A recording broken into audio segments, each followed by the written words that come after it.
ഒരുപാട് പ്രതീക്ഷകളോടെയാണ് തിരുവനന്തപുരത്തെ കർഷകർ നെടുമങ്ങാട് അന്താരാഷ്ട്ര പച്ചക്കറി മാർക്കറ്റിനെ സ്വാഗതം ചെയ്തത്. അവർക്ക് മുൻപിൽ വലിയ വിപണി സാധ്യതകളാണ് അന്താരാഷ്ട്ര മാർക്കറ്റ് തുറന്നു വെച്ചത്. എന്നാൽ ഇന്ന് അതല്ല കഥ. അധികൃതരുടെ അനാസ്ഥ കാരണം ഒട്ടേറെ കർഷകരാണ് എല്ലാം ഉപേക്ഷിച്ച് പോയത്. വാർത്ത കാണാം.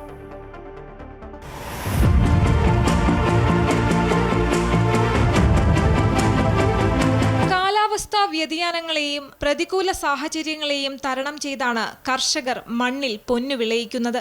കടം വാങ്ങിയും പലിശയ്ക്ക് പണമെടുത്തുമാണ് പലരും കൃഷി ചെയ്യുന്നത്. കഷ്ടപ്പെട്ടാലും അവർക്ക് മുന്നിൽ വിപണി സാധ്യത ഉണ്ടെന്നത് അവരെ കൃഷിയോട് ചേർത്ത് നിർത്തി. ഹെക്ടർ കണക്കിന് ഭൂമിയിലാണ് പലരും കൃഷി ചെയ്യുന്നത്. എന്നാൽ കൃഷി ചെയ്തു കൊണ്ടുവരുന്ന കാർഷികോത്പന്നങ്ങൾ വിറ്റുപോയതിനു ശേഷം ബാക്കിയുള്ളവ ഏറ്റെടുത്ത് സൂക്ഷിക്കാൻ ഒരിടമില്ല. പണ്ടേ പണി കഴിപ്പിച്ചിട്ട കൂൾചേമ്പർ ആകട്ടെ നശിച്ച അവസ്ഥയിലുമാണ്.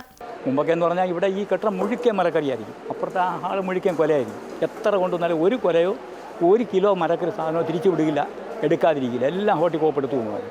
പക്ഷേ ഇപ്പം അങ്ങനെ ഒരു സംവിധാനം ഇല്ല. ഇപ്പോൾ ഈ അടുത്ത കാലം തൊട്ട് മനസ്സിലായി. അതിന് കാരണം ഈ മാർക്കറ്റ് വേറൊരു കമ്പനിക്ക് കൊടുത്തു എന്നാണ് അവർ പറയുന്നത്. എന്തായാലും നമ്മളതിൽ ബാധിക്കപ്പെട്ടത് കൃഷിക്കാരാണ്. അത് അപ്പുറത്തോട്ട് നോക്കിയാൽ അറിയാം, ആയിരക്കണക്കിന് കിലോ വെള്ളരിക്ക വാരിയിട്ടായി. മനസ്സിലായിരുന്നു. ഇന്ന് വെള്ളരിക്ക 60 രൂപ. അതിവിടെ കൊണ്ടുവന്ന ഒരു ചന്തയ്ക്ക് ഒരു ദിവസം, അതായത് 3 ദിവസം മാർക്കറ്റാണ്. ഒരു മാർക്കറ്റിൽ വരണ 1500-2000 കിലോ വെള്ളരിക്ക പിടിയിൽ വാരിയിട്ടിട്ടുണ്ട്. അതവിടെ കിടപ്പുണ്ട്, കാണാം. നേരെ മറിച്ച് ഈ കൂൾ ചേമ്പർ ഉണ്ടായിരുന്നു, അതിൽ നിന്ന് വയ്ക്കാം. ഈ 10 രൂപ അന്ന് വിറ്റെങ്കിൽ ഇന്നത് 60 രൂപ വിൽക്കുമായിരുന്നു. അതവർ നന്നാക്കിയിട്ടില്ല. അത് നന്നായി. എല്ലാവരുടെ അനാസ്ഥയാണ്.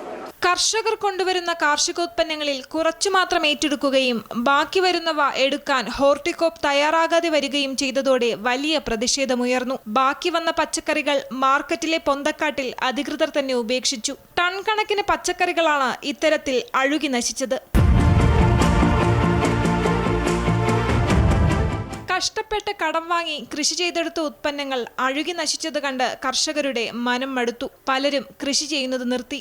കൂൾ ചേമ്പറിനെ ഉപയോഗപ്രദമായ രീതിയിൽ മാറ്റണമെന്നത് തന്നെയാണ് ഇവർ ആവശ്യപ്പെടുന്നത്. സാധനങ്ങൾ സ്റ്റോർ ചെയ്യാനുള്ള ഒരു സംവിധാനം സർക്കാർ ഭാഗത്തു നിന്നുണ്ടായാൽ അത് നമുക്ക് ഏറ്റവും പ്രയോജനപ്പെടും.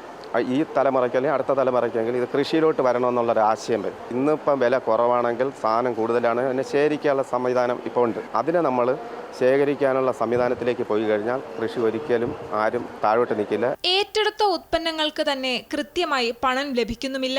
ലക്ഷങ്ങളാണ് ഇനിയും കുടിശ്ശിക ഇനത്തിൽ ലഭിക്കാനുള്ളത്. വകുപ്പ് മന്ത്രി GR അനിൽ പ്രശ്നങ്ങൾക്കുടൻ പരിഹാരം കാണുമെന്ന് പറഞ്ഞിട്ടുണ്ട്. ഇവർക്ക് വേണ്ടത് ശാശ്വത പരിഹാരമാണ്. ഓണക്കാലത്ത് വറുതിയുടെ വിത്തിറക്കാതിരിക്കാനുള്ള കരുതലാണ്. ക്യാമറാമാൻ സനിൽകുമാറിനൊപ്പം ദേവിക ചന്ദ്രൻ, അമൃത ന്യൂസ്, തിരുവനന്തപുരം. കാർഷികോൽപ്പന്നങ്ങൾക്ക് വിപണി ഉറപ്പാക്കുക, ന്യായവില നൽകുക, അധികം വരുന്ന പച്ചക്കറികൾ സംഭരിക്കാൻ സൗകര്യമൊരുക്കുക എന്നീ ആവശ്യങ്ങളാണ് കർഷകർ മുന്നോട്ട് വയ്ക്കുന്നത്. അവർക്ക് എന്താണ് പറയാനുള്ളതെന്ന് നോക്കാം. നമ്മൾ നല്ല സ്ഥിരം കൃഷി ചെയ്തിവിടെ സാധനം കൊണ്ടുവന്നുകൊണ്ടിരിക്കുന്നതാണ്. ആ ഒരു 2 മാസത്തെ ഈ സാധനം വാരി വിളയിലെറിഞ്ഞ് മൊത്തം ഇവിടെ നശിപ്പിച്ച് കളഞ്ഞു. ഇതിൽ ഈ കൂൾ ചേമ്പർ വെറുതെ കിടക്കണം. ഇതിനകത്ത് വയ്ക്കാൻ പോലെ ഒരു സംവിധാനം ഇല്ല. അവിടെ ഒരു ജനറേറ്റർ ഇരിക്കണം, പൈസ മുടക്കി ഇട്ടിക്കണ തന്നെ മിച്ചം. പക്ഷേ കർഷകർക്ക് ഒരു ഗുണമില്ല. പക്ഷേ ഇത് എല്ലാം ശരിയാക്കി തന്ന് നമുക്ക് കൃഷി ചെയ്യാൻ താല്പര്യമുണ്ട്. പക്ഷേ ഈ സാധനം എടുക്കണം, കറക്റ്റ് സമയത്ത് പൈസ കിട്ടുന്നില്ല. നമ്മൾ ബാങ്കിൽ ലോൺ എടുത്താണ് കൃഷി ചെയ്യണത്. ഇപ്പം ഞങ്ങൾക്ക് 5 മാസം പൈസ ഇപ്പം തരാനുണ്ട്. അപ്പോൾ എങ്ങനെ ഇതിനെ പൊളിച്ചു കെട്ടാനാണ് സർക്കാർ നോക്കുന്നത്? അപ്പോൾ അതിന് പിന്നെ നമ്മളിപ്പം സമരമൊക്കെ നടത്തി ഇവിടെ പട്ടിണിയെ കിടന്നു. അങ്ങനെ നമ്മൾ മുമ്പോട്ട് പോവുകയാണ്. ഇപ്പം ഞാൻ ഇപ്പോൾ 1.5 ലക്ഷം രൂപ പലിശയ്ക്കെടുത്താണ് കൃഷി ഇറക്കിയിരിക്കുന്നത്. അപ്പോൾ അതൊക്കെ കൊണ്ട് നമുക്ക് വളരെ ബുദ്ധിമുട്ടാണ്. വീട്ടിലെ കാര്യങ്ങളൊക്കെ വളരെ ബുദ്ധിമുട്ട്. പഠിക്കുന്ന പിള്ളേരൊക്കെ ഉണ്ടെങ്കിൽ അതിനൊക്കെ വലിയ ബുദ്ധിമുട്ടാണ്. കർഷകരെ വളരെയധികം ബുദ്ധിമുട്ടിച്ച ഒരു പ്രശ്നമാണ് ട്രേഡേഴ്സ് ഇല്ലാതെ വന്നത്. അത് ഇവിടുത്തെ നിയമങ്ങളും കാര്യങ്ങളും പ്രശ്നങ്ങളും ആയതുകൊണ്ട് അങ്ങനെ ട്രേഡേഴ്സുകൾ ഇവിടെ നിന്ന് ഒഴിഞ്ഞു പോയിക്കൊണ്ടിരിക്കുന്ന ഒരു സാഹചര്യത്തിൽ വന്നത്.